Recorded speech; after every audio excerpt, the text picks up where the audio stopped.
friends and students. Today we are going to discuss about next part of figures of speech. All of you know that in the last period we have completed the figures of speech, its a definition and need of figures of speech. What is the need of figure of speech? The daily or ordinary language and its a beautification is the need. Internal and external personality beautification of language is the need of figure of speech. Figure of speech is also called as poetic devices. In the last period we have completed simile and metaphor. Both of these figures of speech depend on comparison. Then also we have completed alliteration and repetition. Both of these figures of speech depend on repetition. What is the difference between alliteration and repetition? In alliteration, syllable or sound is repeated. And in repetition, direct word is repeated. So before going to start next lecture, it is a request to all the boys and girls. The figures of speech that we have finished in the last period, those figures of speech we have completed, such as simile, metaphor, alliteration and repetition. Now it is your duty to where these figures of speech are asked to you in the exam. What is its importance with reference to exam? The figures of speech are asked to you in the poetry section. There are 5 questions or 4 questions to you, and question number sub question number 4th or 3rd asked to you in the exam. How question is asked to you in the exam on especially poetic devices or figures of speech? There are various methods, but major 2 methods are there. First, you have given the line and how question is asked. For example, you have given the example, he hit his head against a beam. And in bracket there is a suggestion. Name and identify or name and explain the figure of speech, or identify the and explain the figure of speech. Line given to you, he hit his head, for example, and in bracket there is suggestion. Now identify the figure of speech and explain.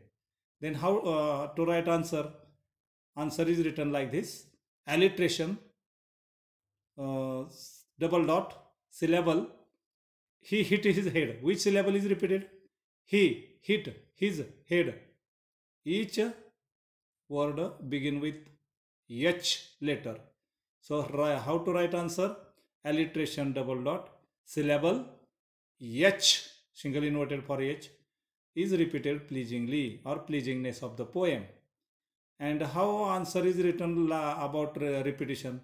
Rest in nature, for example, rest in nature, God of nature. Then how to write answer? Question is asked to you in the exam. In bracket there is suggestion, name and explain the figure of speech. What is the name of figure of speech? A repetition, double dot. Nature, the word, direct word, nature is repeated for greater emphasis of the poem. Now it is your duty to find out all the, if you understood the poem, figures of speech, alliteration, repetition, simile, metaphor. Simile कसे ओळखणार? तर construction as, so as, like असणारे lines काढायच्या, simile म्हणायचं, comparison of 2 different objects. alliteration कसं? तर line शोधायच्या सगळ्या कवितेतल्या. आता कविता कोणता आहे सेक्शन तुमच्या लक्षात घ्या, पोएट्री सेक्शन. तर 2.1 to 2.8 हा पोएट्री सेक्शन आहे. तर आता 2.1, 2.2 to 3, 4, 5 जे आहे, 2.3, 4, 5 जे काय असतील त्या पोएम्स, त्यातल्या तुम्ही ॲलिट्रेशनची लाईन लिहायची. It is your homework. ॲलिट्रेशनची लाईन्स लिहायच्या, एक्झाम्पल्स. आणि मग which syllable repeated? Suppose say you are sorry to see. Which syllable repeated? Yes.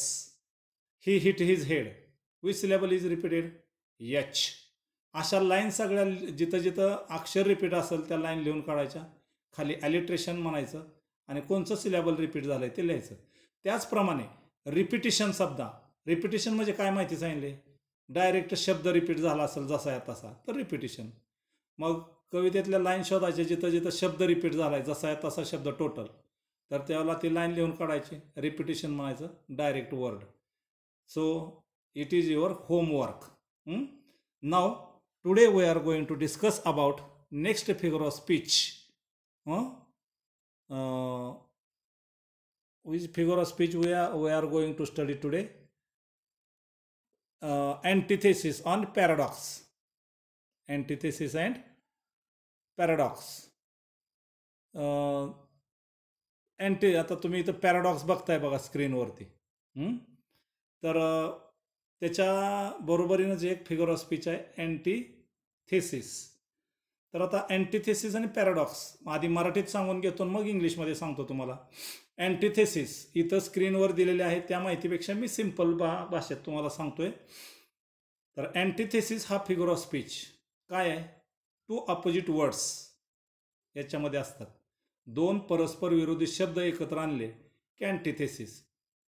तर अँटीथेसिस म्हणजे परस्पर विरोधी शब्द, लक्षात ठेवा. आणि पॅराडॉक्स म्हणजे काय? परस्पर विरोधी दोन विचार. बघा दोन्हीतला फरक काय आहे ते. अँटीथेसिस ANTITHESIS अँटीथेसिस याच्या बाबतीत लक्षात ठेवा टू अपोजिट वर्ड्स, दोन परस्पर विरोधी शब्द वाक्यात असतील तर फिगर ऑफ स्पीच अँटीथेसिस. आणि जर परस्पर विरोधी दोन विचार एकत्र असतील वाक्यात तर पॅराडॉक्स. आता इंग्लिशमध्ये सांगतो बघा. मराठीतनं पुन्हा एकदा सांगतो. अँटीथेसिस यामध्ये परस्पर विरोधी दोन शब्द असतात आणि पॅराडॉक्समध्ये परस्पर विरोधी दोन विचार. फरक काय? शब्द आणि विचार. शब्द विरोधी असले अँटीथेसिस आणि विचार विरोधी असले पॅराडॉक्स. आता हेच इंग्लिशमध्ये बघा बरं, समजतंय का? अँटीथेसिसची माहिती बघा. Antithesis is a figure of speech in which two opposite words are brought together for greater emphasis of the poem. Antithesis is a figure of speech in which two opposite words are brought together for greater emphasis of the poem. For example, she comes and goes. Which are the opposite words? She comes and goes. Opposite words. Comes and goes. Two opposite words. How to write answer? Antithesis double dot two opposite words कोणचे आहेत? Comes and goes. Next example बघा अँटीथेसिसचं. I have a black and white TV. बघा वाक्य पुन्हा एकदा. I have a black and white TV. माझ्याकडे कसली TV आहे? Black and white. Which are the opposite words? Black and white. मग how to write answer? Antithesis double dot two opposite words black and white. Now a rainy season is next example. Now rainy season is going on and sky is sometimes black and sometimes white. Which are the opposite words? Black and white. Then right answer antithesis double dot black, opposite words black and white.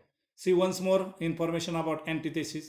Antithesis is a figure of speech in which two opposite words are brought together for greater emphasis of the poem. Or antithesis is a figure of speech in which two contradictory words, contradictory म्हणजे सुद्धा opposites, two contradictory words are brought together for greater emphasis of the poem. For example, एकच लक्षात ठेवा. She comes and goes. Comes and goes opposite words. आता तुम्हाला वाक्य दिलं समजा सी कम्स अँड गोज आणि ब्रॅकेटमध्ये सूचना दिली काय? Name and explain the figure of speech. काय देणार मग? नेम, अँटीथेसिस आणि एक्सप्लेनेशन टू अपोजिट वर्ड्स कोणते? Comes and goes, single inverted for comes and goes are brought together for greater emphasis of the poem. किंवा याच्यावर अजून question कसा विचारला जाईल तुम्हाला तर find out the examples of antithesis. Find out the examples of alliteration. Find out the examples of repetition. Find out the examples of simile. Find out the examples of metaphor. उदाहरणं शोधा. मग वाक्य फक्त लिहून काढायचे. असा सुद्धा क्वेश्चन विचारला जातो. आता दोन पद्धतीनं क्वेश्चन कसा विचारला जाईल? मग लाईन दिली जाईल, name and explain the figure of speech.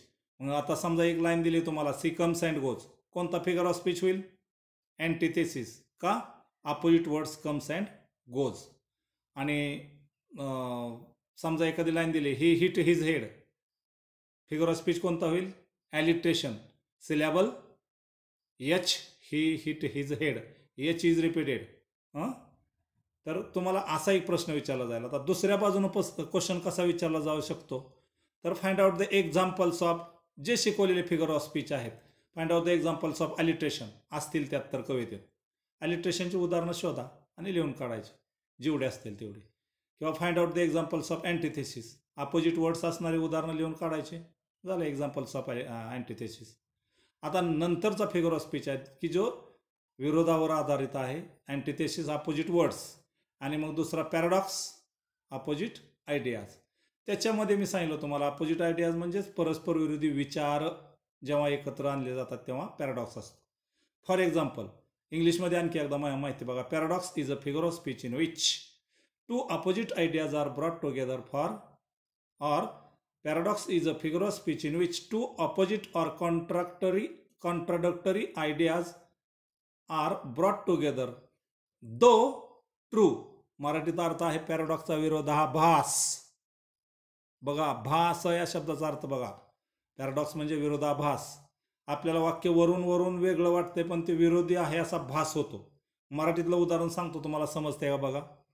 जरी आंधळी मी तुला पाहते रे, तुला पाहते. पुन्हा एकदा बघा, पॅराडॉक्सचं उदाहरण काय म्हणतोय? पॅराडॉक्समध्ये पॅराडॉक्सचा अर्थच आहे विरोधाभास. वाक्य तुम्हाला वाचलं किंवा ऐकलं की विरोधी आहे असा भास होतो तेव्हा पॅराडॉक्स असतो. आता मी वाक्य सांगतोय तुम्हाला एक्झाम्पल. जरी आंधळी मी तुला पाहते रे, तुला पाहते. मग काय होईल बरं? विरोधाभास काय? आंधळी आहे आणि पुन्हा तुला पाहते रे, हा भास होतोय पण दो ट्रू, पण ते सत्य असतं. कसं? तर ते 35 किंवा 35 इयर्स हजबंड वाईफ एकत्र आहेत आणि तिचं दृष्टी जी गेलेली आहे ते 35 या वर्षी गेलेली आहे. अगोदर तिनं पाहिलेलं आहे का नाही, त्यामुळं दो ट्रू, ते सत्य आहे. म्हणजे विरोधी आहे असा जर वरून वाटतं की आंधळे आहे आणि कशी पाहते, भास होतोय का? नाही, ते ट्रू आहे. 30 वर्ष तिनं अगोदर पाहिलेलं आहे म्हणून आता तिला ते सत्य आहे, दो ट्रू. तर paradox is a figure of speech in which two opposite ideas or contradictory ideas are brought together though true. म्हणजे विरोधी आहेत अशा वाटतंय तुम्हाला पण ते सत्य असतात. तर हा झाला पॅराडॉक्स. तर आता तुम्हाला इथं तिचं दिलंय पॅराडॉक्सची माहिती देताना काय दिलंय बरं? Paradox is a statement which contradicts itself. Example दिले, डीप डाऊन अना इज रिअली सॅलो. तर अपोजिट आयडियाज. आता 2 फिगर ऑफ स्पीच आता आपण संपले. आता नंतरचे 2 फिगर ऑफ स्पीच 2 असे बघा. पर्सॉनिफिकेशन तिथे दिसतंय तुम्हाला स्क्रीनवर. पर्सॉनिफिकेशन म्हणजे चेतन गुणोक्ती किंवा चेतन अलंकार. याच्यामध्ये मराठीत माहिती तुम्ही काय अभ्यासले त्या अगोदर मी सांगतो आणि मग इंग्लिशमध्ये सांगतो पुन्हा. तर चेतन अलंकार किंवा चेतन गुणोक्ती म्हणजे यामध्ये निर्जीव घटक सजीव आहे अशी कल्पना केलेली असते किंवा निर्जीव घटक सजीवाप्रमाणे वागतो आहे अशी कल्पना केलेली असते. म्हणजे इमॅजिनेटिव्ह थिंग्ज आहेत ह्यात आणि निर्जीव घटकाला सजीव आहे अशी कल्पना केली असेल. उदाहरणार्थ, आता समजा काय, हा पेन आहे. तर हा जो पेन आहे तो पेन निर्जीव घटक आहे, पण कवीनं कविता करताना त्या निर्जीव घटकाला सजीवाचा एखादा गुण किंवा क्वालिटी दिलेली असते वाक्यात, तेव्हा हा फिगर ऑफ स्पीच पर्सॉनिफिकेशन असतो. पर्सॉनिफिकेशन चेतन गुणोक्ती. पुन्हा एकदा बघा मराठीत माहिती. या अलंकारामध्ये निर्जीव वस्तू घटक सजीवाप्रमाणे वागतो आहे अशी कल्पना केलेली असते किंवा या अलंकारामध्ये निर्जीव घटकाला सजीवाचा एखादा गुण दिलेला आहे, गुण म्हणजे क्वालिटी अशी कल्पना केली असते तेव्हा तो फिगर ऑफ स्पीच, तो अलंकार कोणता असतो? पर्सॉनिफिकेशन. आता इंग्लिशमध्ये माहिती बघा बरं, हीच खूप सोप्या पद्धतीने मी सांगतो. आता निर्जीवसाठी काय आहे आणि सजीवसाठी काय आहे, एवढे शब्द लक्षात ठेवले की ओके. तर बघा मग, personification is a figure of speech in which non human things, म्हणजेच निर्जीव किंवा मानव नसणारे घटक, non human things have given human qualities. For example pen, non human thing but it have given human qualities. For example, pen is dancing like Aishwarya Rai. Pen is dancing like your favourite heroine. तर मला काय माहीत नाही, तर तुमची जी आवडती असेल त्या हिरोईनप्रमाणे पेन नाचतोय. पण आता हिरोईन हे सजीव आहे आणि पेन हा निर्जीव आहे. या निर्जीव घटकाला सजीवाचा कुठला गुण दिलाय? Pen is dancing like Aishwarya Rai. कुठला क्वालिटी दिली? डान्सिंग. हे डान्स करू शकतं का? Pen is not human being, pen is not alive, but it have given human quality of dancing. Pen, for example पुन्हा एकदा बघा, in personification non human things, निर्जीव घटक non human things have given human qualities, त्याला मानवी quality दिली असते. कुठलं दिली ह्याला क्वालिटी? मी डान्सिंग. किंवा अजून थोडी माहिती बघा त्याची मी सांगतो. Personification is a figure of speech in which inanimate निर्जीव, inanimate things have are supposed as animate. पुन्हा बघा, इनॲनिमेट थिंग्स, इनॲनिमेट मीन्स निर्जीव, थिंग्स और objects are supposed as animate. आता ॲनिमेट म्हणजे काय? सजीव. आणि इनॲनिमेट काय? निर्जीव. Inanimate things have given or supposed as animate. Inanimate things are supposed are as animate. आणि मग निर्जीव घटकाला ॲनिमेट म्हणजे सजीव समजलं जाते. For example, pen is dancing like Aishwarya Rai, और pen is singing like Lata Mangeshkar. Pen have given human quality of singing. समजतंय? बघा, लक्षात घ्या की पुन्हा एकदा सांगतो मराठीतून आणि इंग्लिशमधून माहिती, की पर्सॉनिफिकेशन म्हणजे चेतन अलंकार, चेतन अलंकार किंवा चेतन गुणोक्ती अलंकार. यामध्ये निर्जीव घटक याला सजीवाचा कुठला तरी गुण दिलेला असतो, तेव्हा तो फिगर ऑफ स्पीच किंवा अलंकार पर्सॉनिफिकेशन असतो. तेच इंग्लिशमध्ये माहिती मी अशी सांगतोय की personification is a figure of speech in which inanimate things are supposed as animate or non-human things have given human qualities. For example, duster dancing. Duster dancing. इथं दोन फिगर ऑफ स्पीच आहेत बघा. नंबर 1ला कुठला आहे? तुम्हाला शिकवलेल्यापैकी duster dancing, alliteration, double dot. का? डस्टर डान्सिंग सिलेबल कुठलं आहे? Duster and dancing, D repeated. तर alliteration syllable D is repeated pleasingly. शॉर्टमध्ये उत्तर कसं लिहिणार? तेच गरज नाही शॉर्टमध्ये, असंच उत्तर लिहायचं की काय? Alliteration, duster dancing, D syllable D is repeated. दुसरा फिगर ऑफ स्पीच आता आपण शिकवतोय तो कोणता आहे? पर्सॉनिफिकेशन. तर आता डस्टर इज डान्सिंग, तर how to write answer? Personification double dot duster have given human quality, और pen is dancing, pen have given human quality of dancing, or pen is singing like Lata Mangeshkar.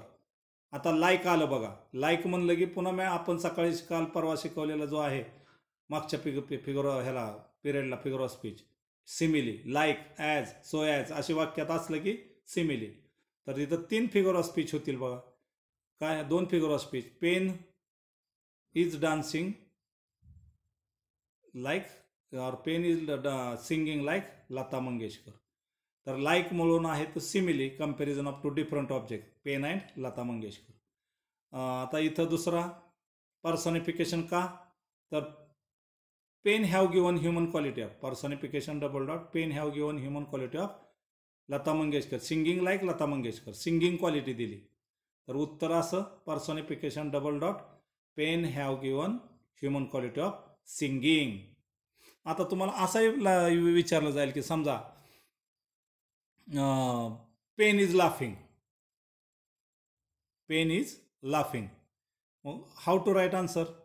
or how to question asked to you in the exam. In bracket there is suggestion, name and explain the figure of speech.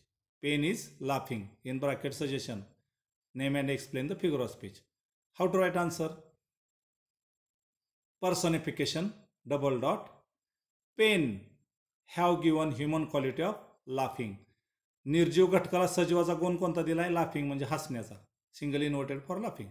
हां, किंवा अजून figure of, तुम्हाला याच्यावर प्रश्न कसा विचारू शकतो? तर आता तुम्हाला हा फिगर ऑफ स्पीच समजलाय. काय? पर्सॉनिफिकेशन, निर्जीव घटकाला सजीवाचा गुण दिलाय. पेनला सिंगिंगची क्वालिटी दिली, डान्सिंगची दिली. तर निर्जीवला क्वालिटी कुठली दिली? डान्सिंग, सिंगिंग, पेनला. तर मग आता अजून वेगळ्या पद्धतीने असाही प्रश्न येऊ शकतो. Find out the examples of पर्सॉनिफिकेशन from the given poem. तर पोएट्रीवरती तुम्हाला हा प्रश्न विचारला जातो, मी सांगितलंय. आता पर्सॉनिफिकेशनची उदाहरण अशी लिहायची की निर्जीव घटकाला सजीवाचा गुण दिलाय असे. किंवा आता इथं तुम्हाला बघा, इथं पर्सॉनिफिकेशनचं उदाहरण दिलंय. My car is a real beauty. माझी कार ही माझं सौंदर्य. आता कार हे निर्जीव घटक आहे आणि त्याला सौंदर्य दिलंय माय ब्युटी म्हणून. आलं लक्षात? तर निर्जीव घटकाला सजीवाचा गुण दिलाय तिथं, ब्युटी. ब्युटी कोणासाठी आहे? लेडीजसाठी आहे, किंवा तो एक ॲडजेक्टिव्ह आहे. तर आता आपण 2 फिगर ऑफ स्पीच संपवले. आता यात असा 3 फिगर ऑफ स्पीच संपवले. अँटिथेसिस, इन शॉर्ट दोन्हीतला difference, antithesis and paradox, both of this figure of speech depend on opposition. Then what is the difference? In antithesis, two opposite words are brought together. For example, she comes and goes. Opposite words comes and goes. Paradox, two opposite ideas are brought together. त्यानंतर personification, inanimate things are supposed as animate, or non-human things have given human qualities. For example, pen is singing like Lata Mangeshkar. तर pen have given, pen is non-human thing, pen is inanimate thing, निर्जीव घटक आहे. It have given human quality of singing a song like Lata Mangeshkar. तर असे आपण आता 3 figure of speech संपवलेले, antithesis, paradox, पर्सॉनिफिकेशन.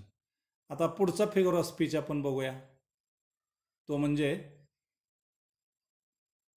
हायपरबोल बघूया. आहे इथे बघा, हायपरबोल. हायपरबोल म्हणजे अतिशयोक्ती.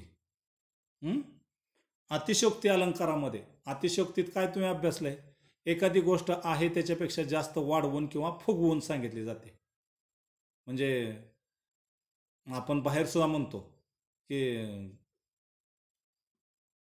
एखादा जादा खोटं बोलणार आहे त्याच्यापेक्षा वाढवून एखादी गोष्ट फुगवून सांगितली. तर फुगवून सांगण्यासाठी एक्झॅजरेशन किंवा ओव्हर स्टेटमेंट म्हणतात. उदाहरणार्थ एखादा म्हणतो, अरे बेटा तुम्हाला काय पोहायला येते? मी आमटीच्या विहिरीत पोहलोय. आता आमटीच्या विहिरीत पोहणं शक्य आहे का? आमटी म्हणजे आपण सणाला वगैरे करतो ते आमटीच्या विहीर असते का? नाही. पण ओव्हर बोलणं, ओव्हर स्टेटमेंट बोललं जातं. आणि मग अशा वेळेला जे स्टेटमेंट्स आहेत ते स्टेटमेंट्स बघा इथं तुम्हाला हायपरबोलमध्ये. Hyperbole is a figure of speech. मराठीत सांगितलं मी तुम्हाला, एखादी गोष्ट आहे त्याच्यापेक्षा जास्त वाढवून किंवा फुगवून सांगितली जाते तेव्हा हायपरबोल असतो. तर इंग्लिशमध्ये तीच माहिती बघा तिथं आहे, ती पुन्हा वाचू आपण, पण मी सांगतो ती बघा. Hyperbole is a figure of speech in which and obvious over statements are used, or over statements अतिशयोक्तीचा अर्थ होतो त्याचा. किंवा exaggerated terms, exaggerated, EXAGGERATED, exaggerated terms म्हणजे सुद्धा अतिशयोक्ती. Exaggerated terms are used. आता इथं बघा काय दिलं, hyperbole is a figure of speech which is exaggerates the meaning of sentence. तर मी सांगतोय ते लक्षात ठेवायला सोपं तुम्हाला. Exaggeration, hyperbole means over statements or statements which are beyond the truth. Hyperbole is a figure of speech in which overstatements are used. These overstatements are beyond the truth. सत्याच्या पलीकडील गोष्टी वापरल्या जातात. फॉर एक्झाम्पल इथं दिलंय, my grand dad is as old as time. माझे आजोबा इतके वयस्क आहेत की ॲज टाईम, जेवढा टाईम बरोबर तुलना केली, जेवढा दिवस असतील तेवढे दिवस ते जगू शकतील. असं शक्य आहे का बरं? की जेवढे दिवस किंवा जेवढा वेळ टाईम आहे तेवढे दिवस ते जाऊ शकतात नाही. तर आता पुन्हा एकदा मी तुम्हाला सांगतो, तिथं आहे त्याच्यापेक्षा सोप्या भाषेत. Hyperbole is a figure of speech in which over statements are used. Over statements अतिशयोक्ती किंवा अति जादा शब्द. Over statements are used which are statements are beyond the truth. सत्याच्या पलीकडील असतात. For example, I can dance, who can't compete with me. मी इतका डान्स करू शकतो की जगातला कोणीच माझ्याशी स्पर्धा करू शकत नाही. असं आहे का बरं शक्य? रती महारथी आहेत की अजून जगात. पण खोटं bowling, telling lies, telling beyond the truth, सत्याच्या पलीकडील गोष्टी बोलणे, याला म्हणायचं हायपरबोल. तर आता तुम्हाला काम एक की आतापर्यंत मी फिगर ऑफ स्पीच शिकवलेले सांगतो तुम्हाला. Simile, metaphor, repetition, alliteration, antithesis, paradox, personification आणि hyperbole. 9 figures of speech we have completed up to now. It is your duty to find the examples from the poems or poetry section 2.1 to 2.6. Okay. And if you have any problem, please ask me, call me on my personal number. If you have any doubt about the understanding, please ask me without hesitation, supposing that like your family member. Till then, thank you. Okay.